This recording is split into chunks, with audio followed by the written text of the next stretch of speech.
Os traslado dentro de ese prisma a los tres. No sé si, Carlos, por empezar contigo, José Luis, dentro de las soluciones y no. Si podéis ser más puntualizar, yo sé que Sí. tenéis muchas cosas vosotros en la cabeza y a la hora de explicarlas es más complejo, pero Arabia, Qatar, Arabia Saudita, Qatar, bueno, N países en esa zona, se posicionan y reposicionan como más o menos les viene bien y dependiendo de la tarde, pero es evidente que no pueden tampoco alinearse detrás de Israel, por más que le tengan cierta ojeriza a Irán, quiero decir. Ujú. Entonces, ¿cómo veis vosotros esas posiciones? Quizás he sido demasiado simplista en la pregunta, pero para que me entendáis, ¿no? ¿Cómo veis vosotros esas posiciones? ¿Creéis que eso va a determinar algo? Y sobre todo, a partir del 7 de noviembre, si Israel sigue, o sea, si Estados Unidos sigue dando el apoyo, va a empezar a penalizarle dar ese apoyo al nuevo gobierno de manera que también vayamos a ver cómo frena esto, o va a terminar Irán respondiendo a esta cuestión, ¿no? Como esas tres vertientes, los países de alrededor, Estados Unidos y la respuesta de Irán, Carlos. Sí, nada, simplemente por ser muy breve también con el tema de la paz, simplemente quería matizar en relación a las dos últimas, y antes de abordar las preguntas que has propuesto, simplemente quería recalcar que no puede haber una paz si no se acompaña de una paz justa y de una reparación. Creo que sería obviar y sería generar problemas que se van a enquistar y la resistencia va a seguir. En árabe existe la palabra sumud, que significa firmeza o perseveración constante, y de la misma manera que se estaba mencionando a que Israel también va a resistir, o sea, la resistencia palestina también va a seguir existiendo siempre que no exista esa paz justa, de tal manera que no me parece legítimo y simplemente plantear las cuestiones. Disculpadme, yo no me dedico a la geoestrategia o a la geopolítica de esta manera, entonces creo que abordar la paz sin pasar por la justicia va a generar más monstruos en el futuro. Volviendo al tema que estabas planteando del rol de los diferentes países. Yo he empezado la presentación, o bueno, mi primera intervención refiriéndome a los acuerdos de Abraham y cómo, de alguna manera, el 7 de octubre, bueno, respondía a esa aniquilación de la causa palestina en el panorama internacional y a la normalización de Israel con los acuerdos de Abraham. Hoy en día, estos países han tenido que ir retractando. Como dices, mantienen una posición ambigua, pero está claro que al reavivar la causa palestina, los gobernantes de estos países tienen que sufrir unas presiones internas súper grandes. Ahí tenemos al rey de Jordania, cómo tiene que hacer malabarismos en el aire y sobrevolar Gaza con un avión repartiendo ayuda humanitaria con un uniforme militar. Y, o sea, tiene que hacer auténticos malabarismos para mantenerse esa credibilidad de cara a la población. De la misma manera que diferentes países del Golfo, ya sea Qatar o ya sea Arabia Saudí, o Emiratos.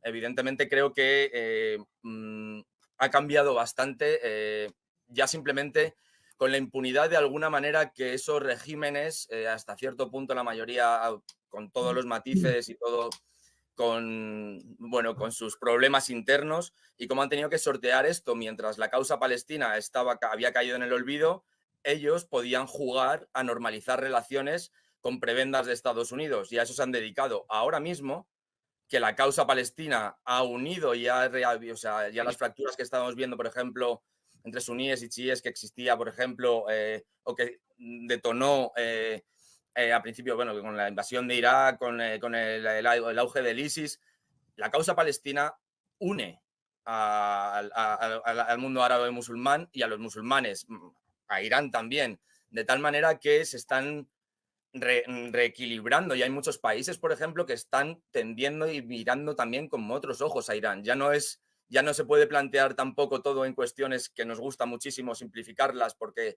nos ayudan a pensar esta división el mundo árabe-musulmán, ¿no? Suníes y chiíes, ¿no? Es que Irán es la mayoría, son chiíes y es que Hezbollah es la punta de lanza de... Todo esto es muchísimo más complejo y hay muchas capas ahí. Y ahora mismo esta narrativa que hemos ido teniendo durante los últimos 20 años de la división entre suníes y chiíes se está cayendo, se ve claramente también cómo no se sostiene tampoco, como es una proyección también que nos gusta porque es mucho más fácil pensar las complejidades geopolíticas del mundo en términos dicotómicos de suníes y chiíes. Las complejidades que existen son tremendas, por poner un ejemplo, los hutíes en Yemen no son duodecimanos como es Hezbollah o como es Irán. Son zaidíes, son de la rama del quinto imán. Es decir, que hay tantísima complejidad que nos gusta mucho, bueno, pues posicionarnos con el eje de la resistencia, que si suníes y chiíes. Entonces, bueno, volviendo otra vez al tema de Estados Unidos, por ejemplo, no creo que vaya a haber un gran cambio entre republicanos y demócratas. No soy especialista en este tema, por lo que les dejo al resto de panelistas si quieren opinar, pero no creo que vaya a haber unos cambios significativos. Sí que creo... ¿Y la respuesta de Irán, Carlos? La respuesta de Irán me parece que está siendo, hay o una sea, palabra... ¿tú crees que disparan sabiendo que no llegarán? Muchas veces también, y esto yo no soy experto en geopolítica ni en análisis de las guerras, pero muchas veces cuando se disparan ciertos misiles balísticos o cuando se disparan ciertas capacidades, como por ejemplo lo que hizo Hezbollah anoche de llegar a Haifa, muchas veces evidentemente son tentativas para encontrar leakage, como para encontrar brechas de seguridad. Muchas veces esos misiles no son simplemente los que quieren llegar. Muchas veces se están buscando también, bueno, pues al final no deja de ser una competición también en términos estratégicos y militares de ver fisuras. Lo que sí que tengo muy claro es que la postura de Irán me ha parecido bastante, bueno, pues con medida, en el sentido de hay una cosa que, bueno, yo como estudioso de la religión, del chiismo, hay la paciencia, saber. Estos son términos y conceptos que se manejan a diario en Dahie, que se manejan a diario en Irán. La paciencia, el sobrellevar todos estos dolores, y es una paciencia estratégica. Irán lo dice muy claramente y claramente no están queriendo escalar el conflicto. La primera vez que atacaron Israel, perdona, con los misiles balísticos, tuvieron que avisar a todos los países de la zona. Este era todo más que un simulacro y poco más, que no les están dejando ninguna... O sea, Irán tiene una presión internacional dentro, de cara también al mundo árabe musulmán, muy grande, y considero que está siendo bastante con medida y está haciendo lo posible por evitar el conflicto, más allá de que no le dejen muchas alternativas cuando están atacando en su propio país o cuando Israel se está pasando, bueno, pues la violación de la legalidad internacional y es el único país capaz de bombardear 4 países simultáneamente en el mismo día y que no pase nada. Entonces, en todo esto creo que Irán está siendo bastante comedido. La capacidad que tenga militar lo desconozco, ¿no? Pero que las respuestas están siendo comedidas, pues considero que sí. Que no están intentando escalar el conflicto a pesar de las provocaciones, porque no dejo de ver que son provocaciones constantes una detrás de otra. Sí, un telegrama, ¿no? Justo eso, a José Luis, sí, y luego me tengo que ir a publicidad. Muy rápido. Es decir, la parte, no hay unanimidad, ni en Europa, ni en Estados Unidos, ni en Irán, antigua Persia, ni en los países árabes. Eso es importante. Segundo, tampoco hay impunidad. Lo que ha demostrado también Israel con esa lucha asimétrica es que ningún terrorista está a salvo ni en un búnker ni en ningún sitio. Es decir, que él busca el walkie-talkie o lo que tú tienes en tu casa te puede explotar y puede acabar con tu vida. Y luego la parte economía es muy importante. Se ha comentado el agua, se ha comentado el gas, el petróleo, y luego no olvidemos, lo que está ocurriendo también aquí es que se están probando las últimas tecnologías en armamento, tanto en temas drones, como el tema misiles, como el tema de la cúpula de hierro. Entonces, todo esto, al final, lo que nos hace pensar es, sí, China, Estados Unidos, Qatar, Arabia Saudí, no se ponen a las manos para que aquí se desescale el ámbito de la violencia, esto al final se va a contagiar, porque no olvidemos, esto también calienta mucho lo que son algunos representantes de estos grupos terroristas en Europa, y lo mismo que nos ocurrió en su momento aquí con el 11M, bueno, puede volverse a reproducir. Voy a parar un momentito aquí. Eduardo, te prometo que la vuelta a la publicidad empiece contigo y además tenemos varios asuntos. Lo que sí me vais a permitir, Eduardo y José Luis, es que despida a Carlos. Carlos Méndez, investigador doctoral de la Universidad de Edimburgo. Te agradezco el ratito con nosotros y esa sapiencia, esa paciencia que también tienes para con nosotros. Abrazo grande. Gracias, un placer. Un saludo. Hasta luego. Hasta luego. Nosotros, lo dicho, vamos a frenar, nada, un minuto y estamos de vuelta.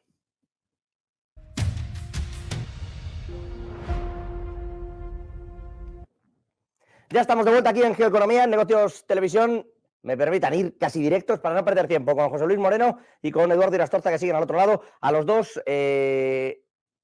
bueno, empezando por Eduardo, que no sé si se nos quedaba en el tintero esa última cuestión sobre qué va a pasar, ¿no? Si va a responder o no Irán, qué pasa con esos países alrededor y qué pasa con Estados Unidos. Casi telegráficamente te diría, porque es que se me van los temas y os tengo a los dos y no os quiero perder. Así que cuenta, Eduardo, tu lectura de eso que está ocurriendo allí.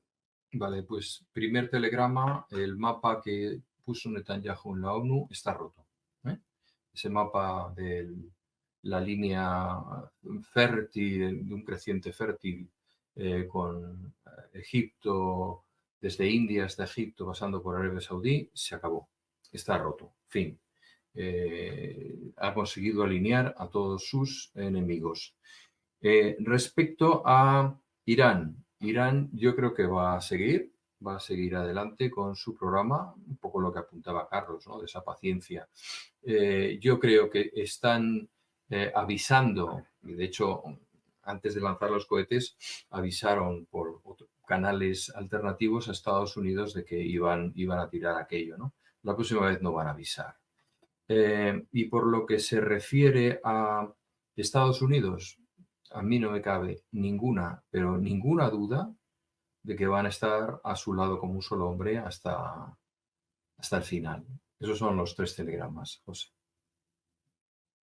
Y claritos, por cierto, Eduardo. Os voy a cambiar el tercio. Decía yo al principio del programa y casi me quedan 2 cuestiones, pero os hago las 2. Una en el apartado todavía geopolítico. ¿Qué pasa con Víctor Orbán? ¿Cómo estáis viendo la situación de Ucrania en Europa? Y después ya nos trasladamos a la economía. No sé quién quiere empezar, si el propio Eduardo o José Luis. Bueno, si quieres, a ver, Orbán básicamente que tiene, es cierto, esos nexos de unión con Rusia, pues hace un planteamiento que tiene, desde mi punto de vista, de una parte que puede estar acertada, ¿no? Que es que esta guerra en algún momento tiene que terminar, la guerra de Ucrania. Y claramente lo que están planteando encima de la mesa, no solamente en este caso Orbán, sino también cada vez más algunos analistas, es que lo que últimamente puso encima de la mesa Zelensky, pues no es un plan de paz, sino que es un plan distinto. Y si tú quieres la paz, tienes que poner encima de la mesa un plan de paz que es un acuerdo. En el fondo, todas las guerras tienen un final y todas las guerras terminan bajo la insatisfacción de los dos bandos, salvo que uno sea absolutamente derrotado.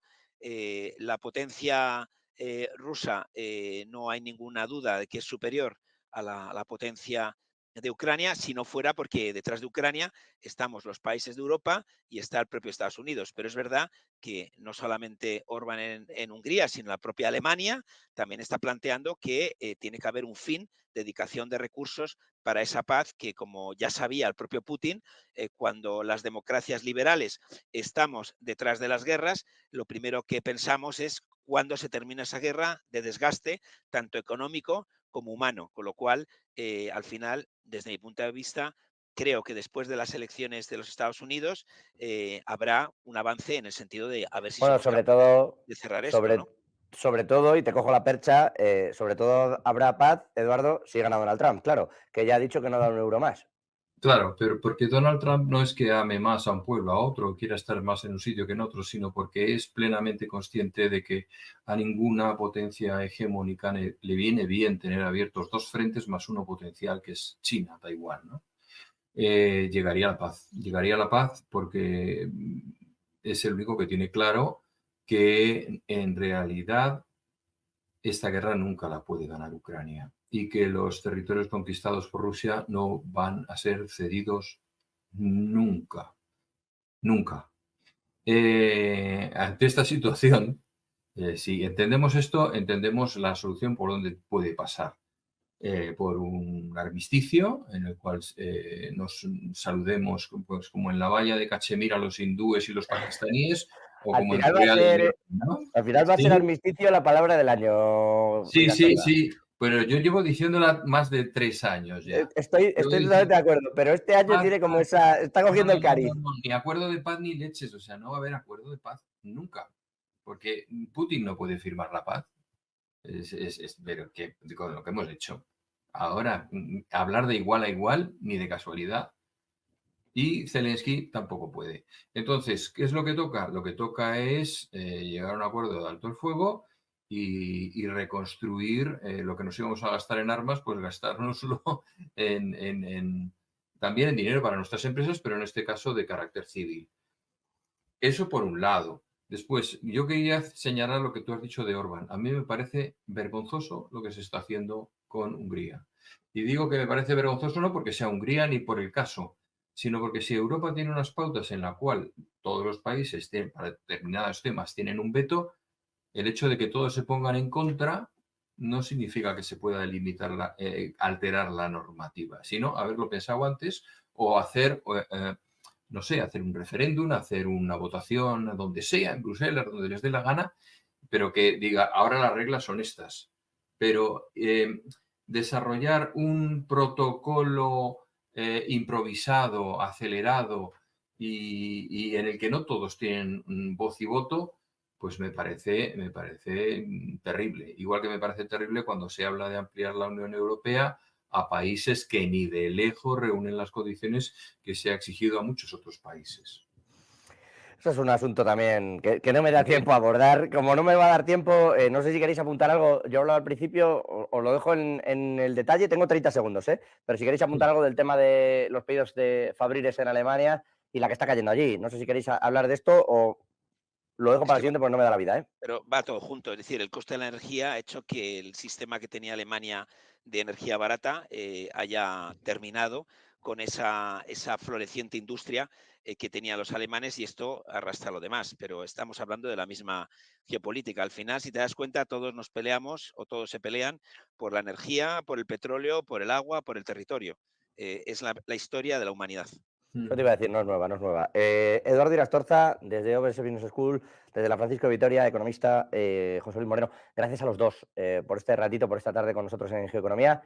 En este mal aniversario, no me gusta a mí llamar aniversario a las cosas que no son agradables, pero bueno, en este desastre que vivimos también desde hace un año en Israel y desde hace ya bastante más en Ucrania. A ver qué termina pasando con esos armisticios. Si no es palabra del año, ya lo veremos, Eduardo. Eduardo y José Luis, gracias.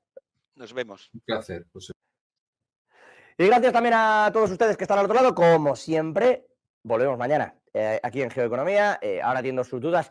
La semana pasada, por cierto, que yo sé que sois quisquillosos, alguno tuvimos que andar regrabando o grabando cosas y por eso no atendí yo el chat. Así que en este espero haber estado más al quite.